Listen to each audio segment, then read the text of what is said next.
Hello, everyone. Welcome back to my podcast. Today, we are thrilled to have Anuradha Jalan on the International Student Diaries series.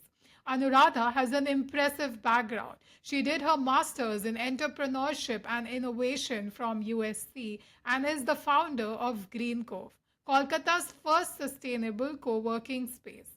Today, she will be sharing insights about launching a purpose driven business, why sustainability is such an important cause for her, and also navigating international studies and entrepreneurship at the same time.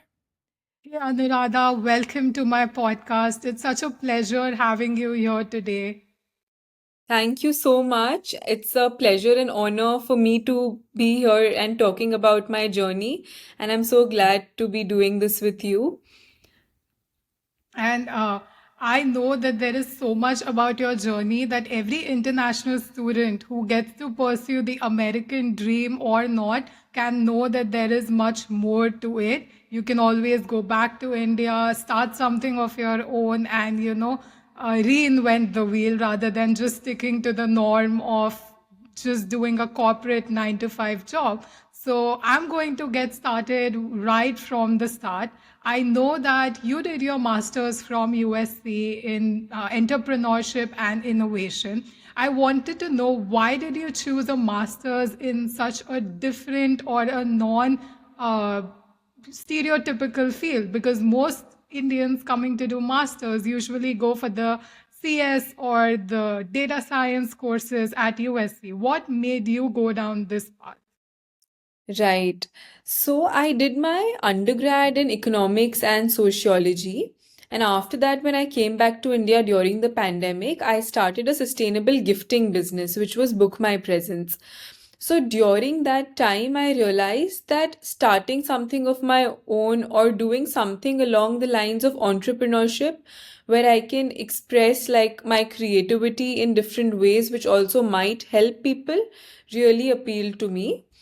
And more than this time frame, since I was very young, I knew that a typical job like 9 to 7 would not work for me, just for reasons that I do not feel motivated to work constantly for like 9 hours in a day. And I would rather do something productive and meaningful at the time being.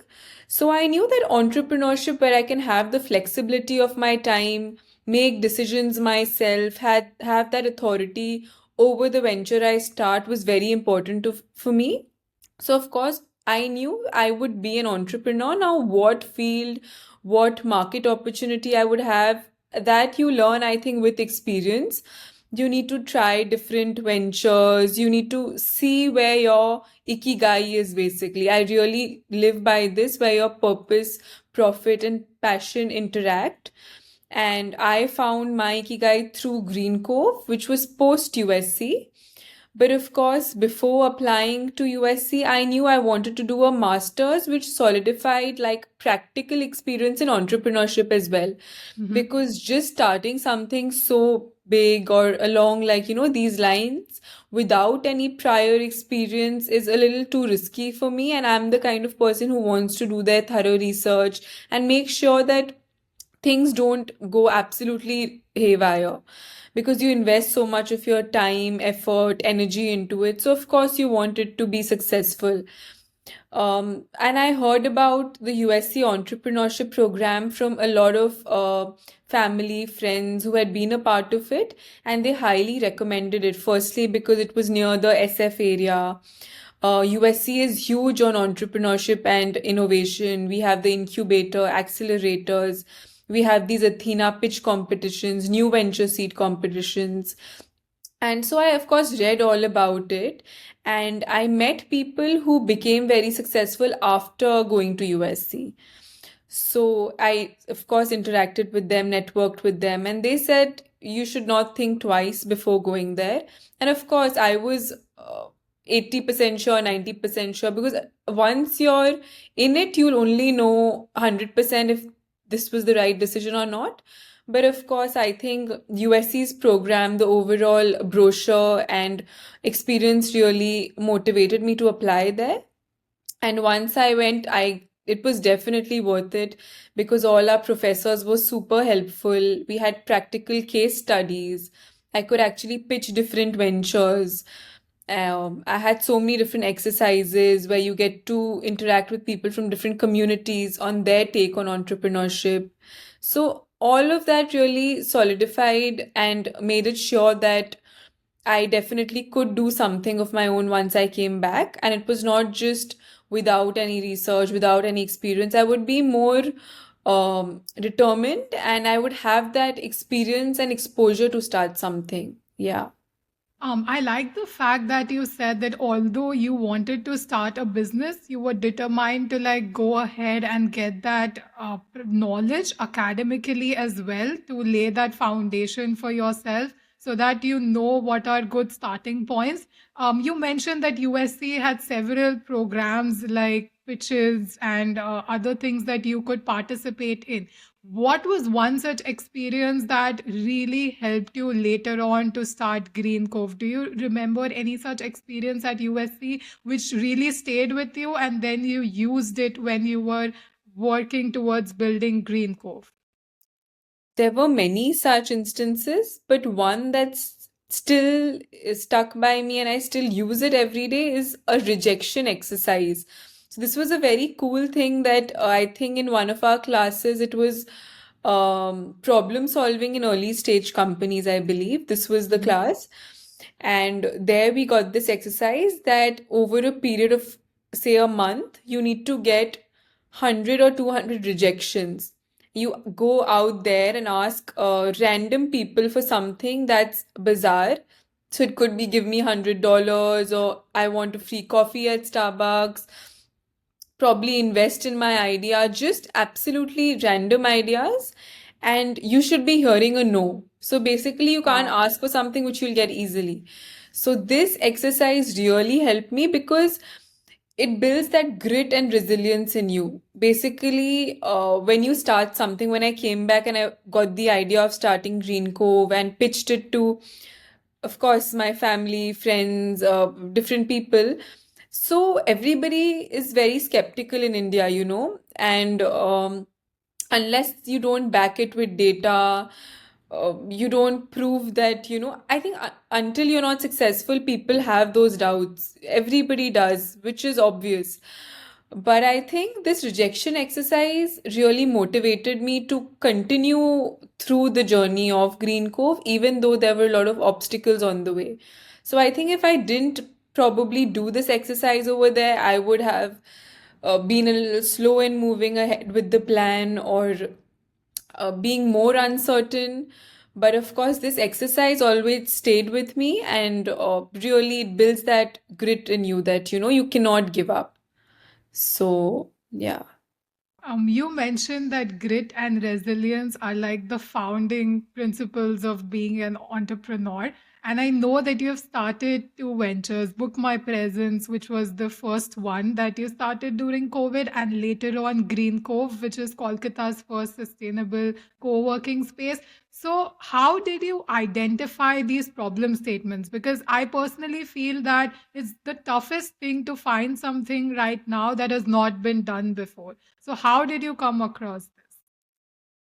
So, Book My Presence, again, I started because that was just out of boredom, very honestly, because during the pandemic, everything was shut. You could not go anywhere. Education was at a pause, stuff like that. So I thought, okay, like if I want to do something later, let me start something on a small scale now to see if, it'll work for me and it does not require too much of investment, too much of risk taking. Book My Presence was a smaller, customized gifting business basically. And of course, that I learned a lot from it because you deal with vendors, difficult clients. You need to always be at your feet. I was a social media manager, the finance person, the PR person. So everything, like I learned a lot from Book My Presence, I think. And after that, GreenCove was actually identifying a gap in the market myself. Because once I came back, I would either work from my father's office or a cafe. And in USC, I was so used to working like at a Starbucks or Levy, I was there practically 24/7. So that just atmosphere gives you an experience where you can work productively. And I could always work better in a setting that I valued and enjoyed working in. And Levy gave me that, Starbucks gave me that. So something like that was missing in Calcutta. So, and with the COVID, work-life balance, remote work culture, growing startup culture in India, focus on environmental consciousness, work-life balance. So all of these really stuck to me, and I thought that this is a great market right now, and it is going to boom soon. So why not start it now and have that first mover advantage? So I think it just stuck to me that this will work. And this was okay. It was a feeling, but it was backed by thorough research. I went to a lot of co working spaces in Calcutta for 6 months. I did surveys. I asked people, would you want to work from such a space? And I read a lot of books at that time, like Amazon books, Walt Disney books, Starbucks books, because I wanted to create an experience. And this is what, again, I learned at USC, that you can offer people a product or service, but facts tell and stories sell. So basically, you need to have a story around your business or give them that experience that you'll always remember. Because even say we go to Walt Disney, like a studio, so you don't remember which ride was the best or which food item was the best there, but you just overall remember that entire feeling that you had when you were there. So I wanted to give people that feeling of like a second home of or a safe space to work from, which I would enjoy. And so I knew if I could be happy working from such a place, I could do the same for others. So Yeah, that's where I initially got this idea.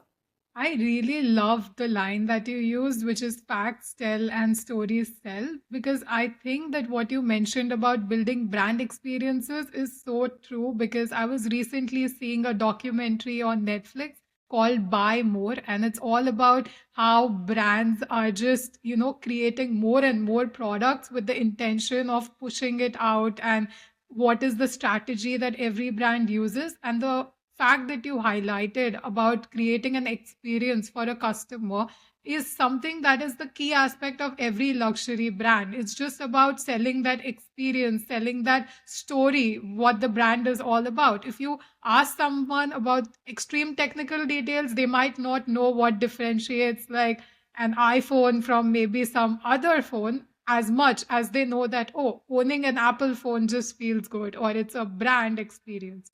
So Exactly. Absolutely. so I wanted to ask you about GreenCove. You said that that came to you when you started going to co-working spaces after moving back to India. But before I dive deeper into that, I want to know, you chose a very unconventional path. You chose to go back to India rather than just staying in the US doing a job for a few years. So what made you take that decision so early on? Because I know many people, they say, oh, we are planning to go back to India, but maybe 2 3 years down the line. So why were you so decisive and ready to say that, oh, I'm going to go as soon as I complete my masters? Was that something you had decided before coming to USC, or did that just naturally like work out for you at the end of your masters? So before going to USC, my plan was definitely to do a job for at least 1 year, 6 months or 1 year as an experience and then come back. Because again, I was always planning on starting something of my own. And before that 1 year, you need to prepare for it. But I think the USC education already gave me that job learning that I had to, very honestly, because our classes were from 9 to 7, literally every day. You get that 1 hour in between. You pitch to investors. So that was immense practical knowledge. And the jobs I was looking for gave me the job of like a marketing head, or like I would only be able to do like 1% of what is needed in entrepreneurship. So that learning wouldn't add much value, and it would waste my time when I would come back. Like I would have wasted those 6 months to 1 year rather than coming and using that time to start something.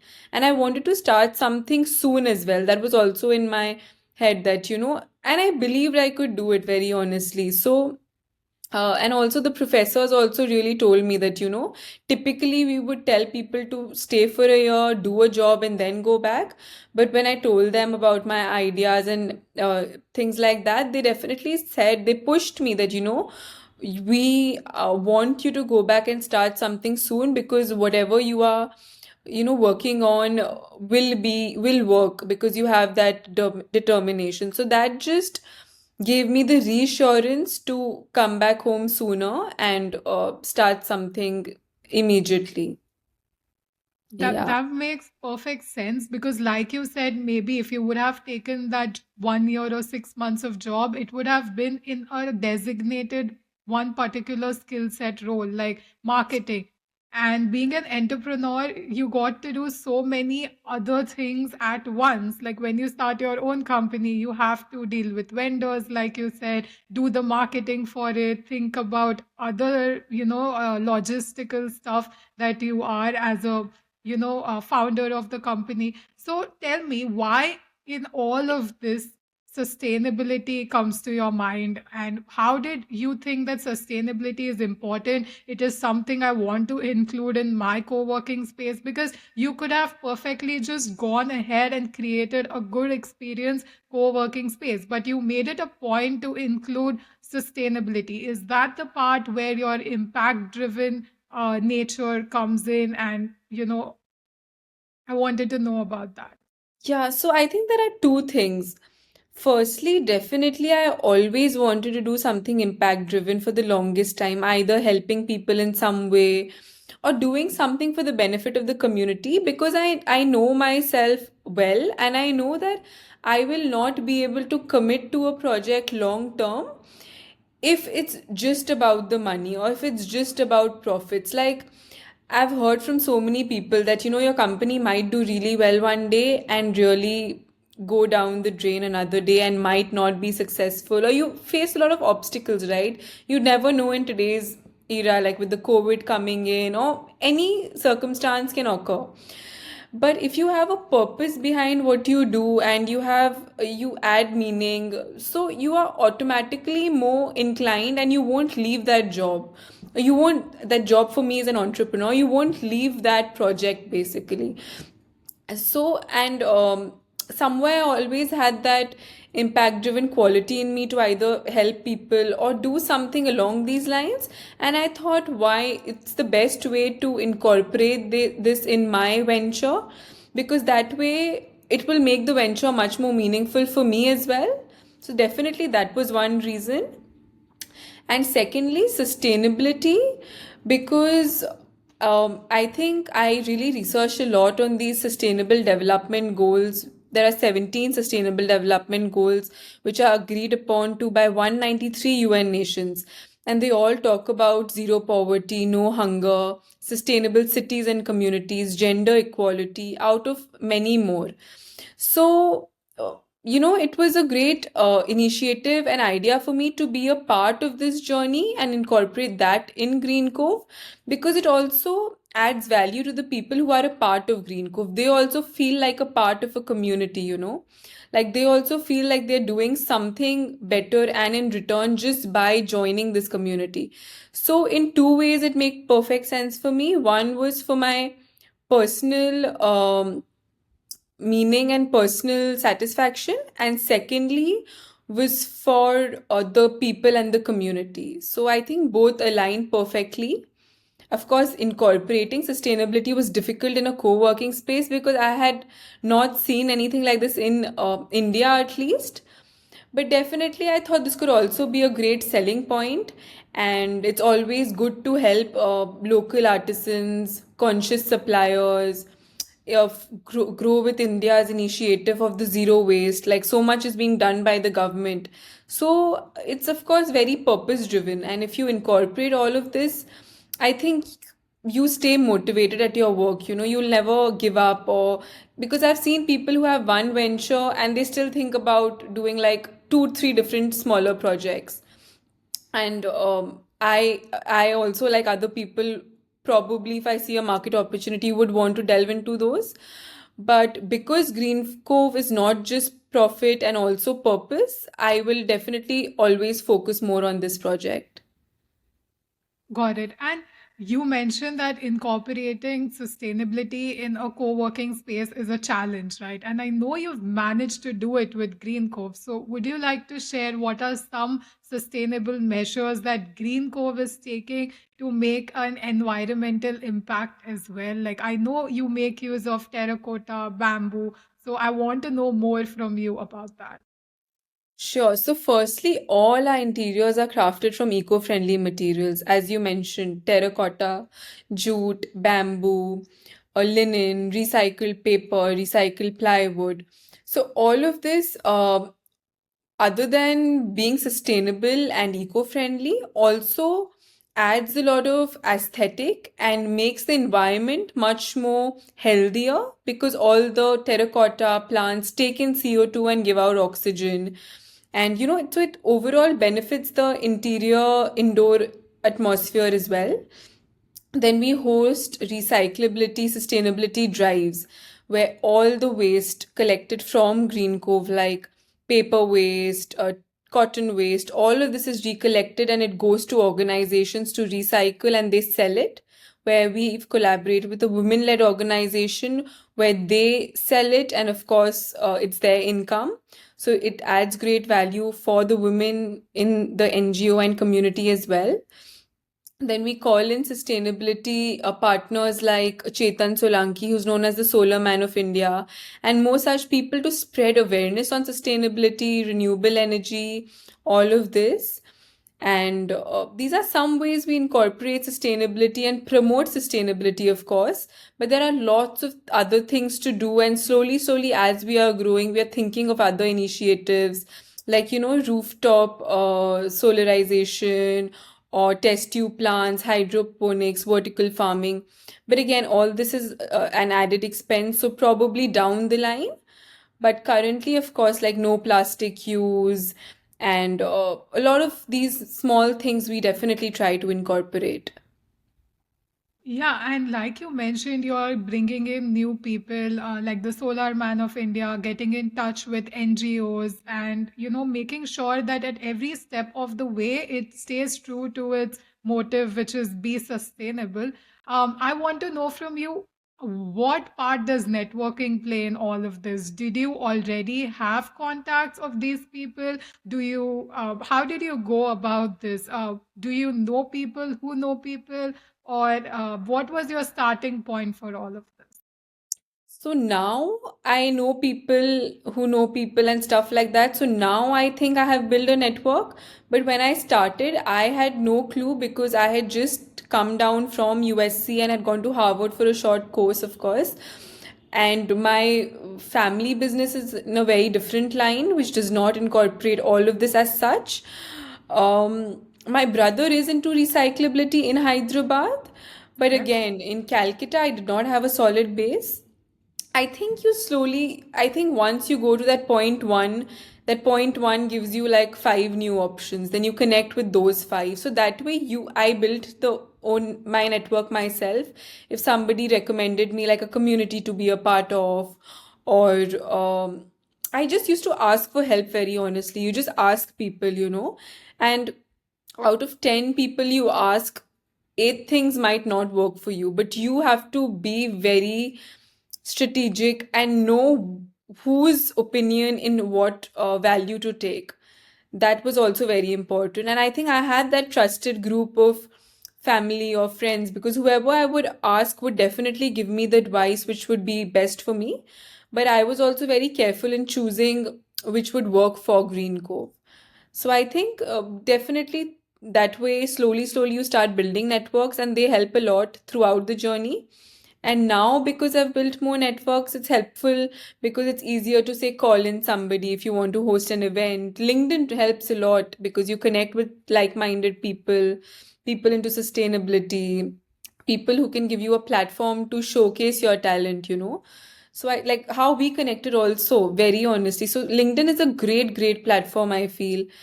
At least for a entrepreneur like me in this current scenario. Then I think social media helps a lot also, because you do influencer marketing. Um, Customers are very honest with you, so you user generated content. All of this really helps a lot. I feel, yeah. Yeah, and I personally think networking is the key today. Like, no matter whether you want a job, you are starting your business, if you know one right person, they, even if they don't have the exact thing you're looking for, but they give you a direction or point you in a direction that you find other people of similar interest, that could be extremely useful. And that has worked wonders for me in my journey in the US as well. So I wanted to know, like, whether when you went back to India, you had some already set established things or use networking. And it's good to know that networking played a huge role in making your business a success. I also want to know that when you're starting a business, it's a huge investment, right? Like mentally as well as financially. Mentally, because you have to have the patience to wait for it to give you the returns. You can't expect it to be profitable or even maybe break even from year one. I'm not extremely sure how it works for all business types, but that's what I've been reading up on. So, what do you think? Like, what was your strategy in terms of funding it? Did you reach out to any, like fundraisers, or did you ask your family to support you? How did you go about setting up the business? So initially, I realized that getting funding from outside people is a risk, because you need to pay back that amount in a certain period of time with interest. And as the first venture, that seemed a little risky to me.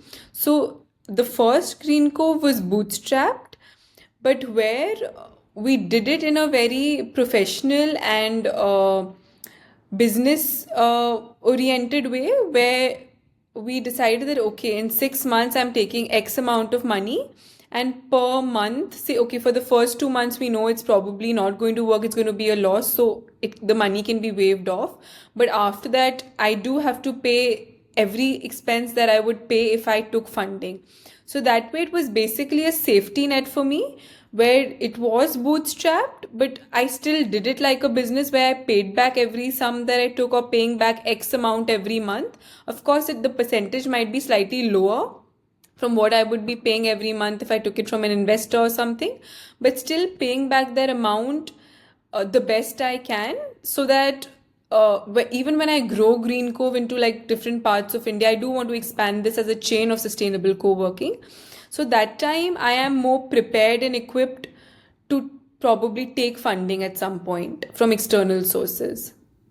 Got Yeah. it. Yeah, that was something I wanted to ask you later on as to what is your future plan with Green Cove in terms of scaling. Do you see it, based in different locations in India? And you answered that for me when you said yes. And I think you put forward a very great point, which is that if somebody has the luxury or the blessing to use the money that's already present as a safety net, they should go ahead and do it instead of relying on external investors, because that creates a lot of pressure for you to ensure that the business has to go upwards. And I mean, it could be too much stress when you're just starting out and are in the experimental phase. So I really liked your strategy of keeping the business bootstrapped and at the same time having a sense of responsibility of paying back whatever you are taking, but not with the same pressure that somebody would have if it was with an external investor. I think I absolutely agree to what you're saying, and I also think it's very important to for people who've started bootstrap businesses to also know that they need to pay back the amount uh, at some point, or however they are comfortable, or they have their understanding, because otherwise a lot of people I've seen, they can probably use the money and then like not care.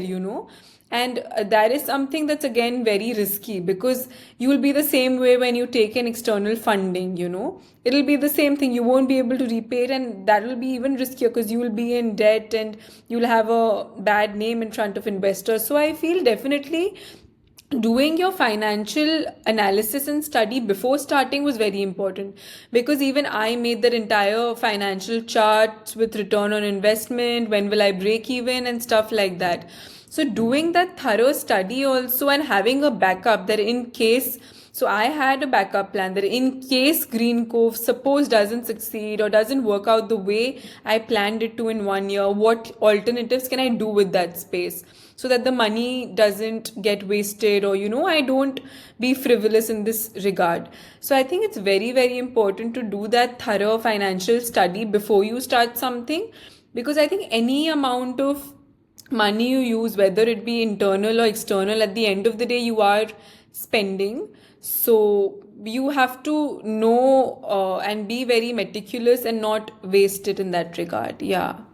And I agree with it that one must hope for the best but prepare for the worst. So it's always better to have a plan Absolutely. B in case things don't go for any reason. It could be a pandemic, it could be anything.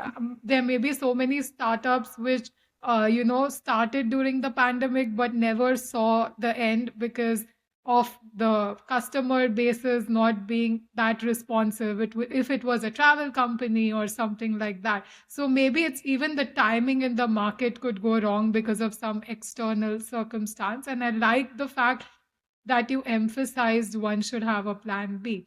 I want to know from you. So, your journey from starting one business, which is Book My Presence, going on to building Green Cove, and then finally, like I guess a week back, you won the award for the most Yes. innovative startup. How was that feeling? Do you think it was on your vision board somewhere when you started this business, or it's just like you're going with the flow? No, of course, I did want Green Cove to always become big. I didn't want to stop at one workspace. I definitely know that I have the ability and the diligence to make it big. So I was very happy when I, of course, got recognized for the award, because it's a great feeling. You network with so many women in similar business lines, that networking also plays a great role. And I love to meet and interact with women in business and know about their journey, the obstacles they face. And you never know when you can connect with each other and grow together, and collaborate. Because, say, I took somebody's number now, but you don't know down the line when they might be of help to you. So I think these events and getting awards really gives you recognition, gives you that determination that you are on the right track. But again, of course, you shouldn't be relying on it, or that shouldn't be your end term goal to get an award and stuff like that, because I think definitely you need to be humbled in some regard. Otherwise, you'll just, focus on all of this other than your core objective, which is to build the business and grow with it. But of course, all of this which comes along the line makes you feel very confident and gives you recognition for what you've done. So it's a great, great feeling, of course. And I'm very thankful that Hen and Adwaita recognized this and noticed and gave me that award. Yeah, and since you have managed to like start something from scratch and take it to this level, I would like to know from you what, according to you, are like maybe some golden rules somebody should follow if they're thinking to start something of their own. And feel free to include all points. It could be like financial aspects, it could be something emotionally, mentally, whatever you think is necessary, even academically for that matter. If you think somebody should go get that degree, whatever. So the stage is yours. I think that's a great question. And three things I would want people viewing this to know would be: firstly, definitely do your thorough research in terms of knowing the financials in and out, knowing your customers, knowing your competitors, finding your USP. So, this thorough research is very important. And in Harvard, I learned from a professor that 90% of your success comes from the planning stage and not your execution. So I think that 90% of planning, if that's done smoothly, automatically you will be much convinced and your execution will be much simpler.